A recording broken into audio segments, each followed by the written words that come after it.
حضور پاک کو بہت تکلیف تھی، چونکہ حضرت خدیجہ بھی وفات پا چکی تھی اور یہ ان کے لیے مشکل مرحلہ تھا،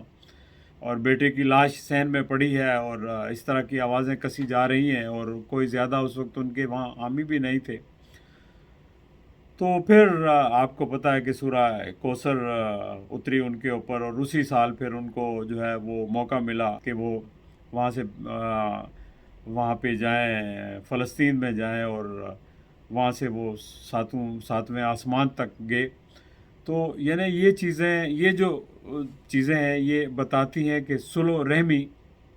کیا چیز ہے۔ اب میں یہ بات کیوں کرنا چاہتا ہوں کہ دیکھیں، سب سے پہلے میں آتا ہوں خان صاحب کی طرف۔ خان صاحب کو جب اقتدار ملا تو ٹھیک ہے، وہ مخلص تھے، سنسیئر تھے، عوام سے سب کچھ تھا، لیکن وہ ان کا ایٹیٹیوڈ کا فرق تھا۔ دیکھیں، اللہ تعالیٰ بعض اوقات آپ کو دے کر آزماتا ہے اور بعض اوقات طاقت لے کر آزماتا ہے۔ اور خان صاحب جب واشنگٹن میں آئے تو انہوں نے کہا کہ میں جا کے نواز شریف سے اے سی چھین لوں گا، تو میں نے اس وقت بھی کہا کہ نہیں، ایسا نہیں کہنا چاہیے، اور نہ انوالو ہونا چاہیے، جو ریاست کا سربراہ ہے اس کو کسی کے ساتھ ونڈکٹیو نہیں ہونا چاہیے۔ اگر کسی نے کوئی جرم کیا ہے تو اس کا جرم جو ہے وہ قانون کے سامنے قانون پکڑے گا۔ لیکن انہوں نے ایسا کیا، اور شاید کسی کی باتیں نہ سنی، چونکہ وہ اقتدار میں تھے، اور اقتدار کے حوالے سے شیخ سعدی کا شاید شیخ سعدی کا قول ہے یا امام کسی اور کا ہے، وہ یہ ہے کہ اگر آپ کے سامنے کوئی شخص آ جاتا ہے شراب پی کر اور وہ کہتا ہے کہ میں نشے میں نہیں ہوں، تو آپ اس پر یقین کر لیں، لیکن اگر کوئی شخص حکومت میں ہے، اقتدار میں ہے، تو وہ آ کر آپ کے سامنے کہتا ہے کوئی بات، تو اس پر آپ یقین نہیں کریں۔ یعنی اقتدار کا نشہ جو ہے وہ زیادہ، یعنی شراب کے نشے سے بھی بڑا نشہ ہوتا ہے، اور اس پہ میں کسی اور ویلاگ میں ایک بہت دلچسپ واقعہ بھی آپ کو بتاؤں گا جو میں نے خود اپنی آنکھوں سے دیکھا اور سنا۔ تو اب دوسری بات یہ ہے کہ دیکھیں، خان صاحب نے تو یہ کیا، ظاہر ہے کہ جو ان کو پہلے لیڈر تھے کہ ذوالفقار علی بھٹو کے بعد کہ ان کو پذیرائی پاکستان کی عوام میں ملی، تو وہ ان کو جو پذیرائی ملی اس کو چینلائز کر کے الیکشنز تک لے جانے کی اسٹریٹجی کے بجائے انہوں نے وہ کلوژن کی طرف وہ لے گئے، یا ان کو لے جایا گیا۔ ٹھیک ہے، آپ کے جو دشمن ہیں، مخالف ہیں، وہ تو آپ کو لے جاتے ہیں، ان کا کام ہی یہی ہے، لیکن آپ کا کام ہے کہ اس سازش سے بچنا اور لوگوں کو صحیح راستے پر اپنی منزل تک پہنچانا۔ تو آپ نہیں کر پائے، آپ راستے میں ایک بہت بڑا ایکسیڈنٹ کر دیا، کلیجن ہو گیا۔ اور دوسری طرف میں جو چیف آف آرمی سٹاف سے یہ گزارش کرنا چاہتا ہوں کہ جناب آپ بھی یہ واقعہ دیکھیں، اور یہ جو لوگ جنہوں نے جا کے جو قانون کو اپنے ہاتھ میں لیا یا عمارتوں کو نقصان پہنچایا، یہ لوگ پاکستان کے شہری ہیں، یہ نوجوان ہیں، پڑھے لکھے ہیں ان میں سے اکثر، اور ان کی نیت یہ نہیں تھی، یہ فوج کے خلاف نہیں ہے۔ یہ لوگ ایک پرسپشن پیدا ہو گئی تھی، اور اس کی اپنی وجوہات ہیں کہ فوج پی ڈی ایم کے پیچھے ہے،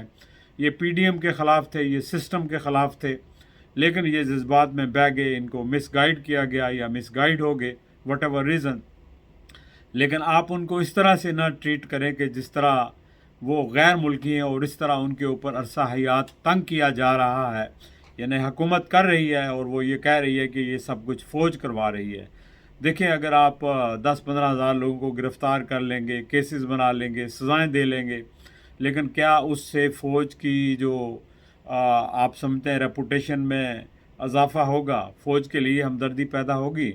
نہیں جناب، ہمدردی طاقت سے نہیں پیدا ہوتی، ہمدردی جو ہے وہ صلح رحمی سے پیدا ہوتی ہے، انصاف سے پیدا ہوتی ہے، اور عملی اقدامات سے پیدا ہوتی ہے۔ تو میرا خیال ہے کہ یہ جو واقعہ میں نے سنایا ہے، یہ اب دونوں حضرات جو ہے اس پر غور کریں گے۔ اور جب اقتدار ہوتا ہے تو اقتدار میں انسان جو ہے وہ بالکل نشے میں ہوتا ہے، اور وہ سمجھتا ہے کہ شاید اقتدار ساری عمر اس کے پاس رہے، یا وہ یہ سمجھتا ہے کہ جو وہ کہتا ہے وہی جو ہے سچ ہے، وہی حق ہے، چونکہ وہ یہ سوچتا ہے، لیکن وہ یہ بھول جاتا ہے کہ وہ بھی باقی انسانوں کی طرح ایک انسان ہے، اور اس کا جو ماحول ہے، ارد گرد کے لوگ ہیں، بعض اوقات اس کے پاور کی وجہ سے، اس کے اقتدار کی وجہ سے اتنی ہمت نہیں کر پاتے کہ اس کو صحیح طرح سے گائیڈ کریں اور صحیح راستے پر اس کو لگائیں، اور جو غلط راستہ ہے اس سے اس کو بچائیں۔ تو لہٰذا یہ فیصلہ خود ہی جو لیڈرز ہوتا ہے اس کو کرنا پڑتا ہے، اور جو اچھے لیڈر ہیں وہ ہمیشہ کولیکٹیو وزڈم سے آگے چلتے ہیں، لوگوں سے پوچھتے ہیں، رائے پوچھتے ہیں، پھر اوپینین قائم کرتے ہیں، محض انفارمیشن کی بنیاد پر یا اپنے اوپینین کی بنیاد پر فیصلے نہیں کرتے۔ انفارمیشن غلط بھی ہو سکتی ہیں، فیڈ بھی ہو سکتی ہیں، کہ جس طرح میرا خیال ہے کہ اس وقت شاید دونوں طرف غلط انفارمیشن فیڈ کی جا رہی ہیں، اور جس کا نقصان جو ہے بالآخر کس کو ہوگا؟ پاکستان کے عوام کو ہوگا اور ملک کو ہوگا۔ میں سمجھتا ہوں کہ ملک کے لیے اور عوام کے لیے یہ ضروری ہے کہ میں ہمیشہ یہی کہتا ہوں کہ سارے ایک سٹیپ بیک کریں اور حالات کو بہتری کی طرف لے جائیں۔ ابھی کچھ بھی نہیں ہوا، دیکھیں چند اگر بلڈنگز کو نقصان پہنچا تو بلڈنگز بن جاتی ہیں، لیکن اگر کسی کی آہا لے لی آپ نے، کسی غریب آدمی کی، مسکین آدمی کی، کسی کے ساتھ زیادتی کر کے، تو وہ جو آہیں ہیں وہ سیدھی اللہ تعالیٰ تک پہنچتی ہیں، اور ان کا جو حساب ہوتا ہے، کتاب، وہ اللہ کے پاس ہوتا ہے، اور اس کی سزا اتنی بڑی ہوتی ہے۔ شاید خان صاحب کو بھی کسی کی آہیں ملی ہوں اور اس وجہ سے وہ یہ سفر کر رہے ہوں، لیکن عاصم منیر صاحب، آپ کے پاس اس وقت طاقت ہے، اور اس طاقت کو آپ خدا کے لیے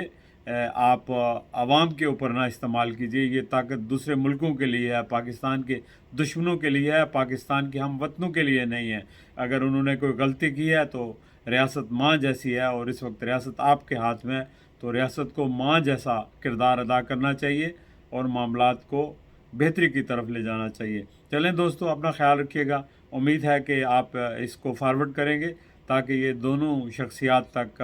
میری گزارشات پہنچ جائیں۔ بہت بہت شکریہ، انشاءاللہ پھر آپ سے گفتگو ہوگی۔ خدا حافظ۔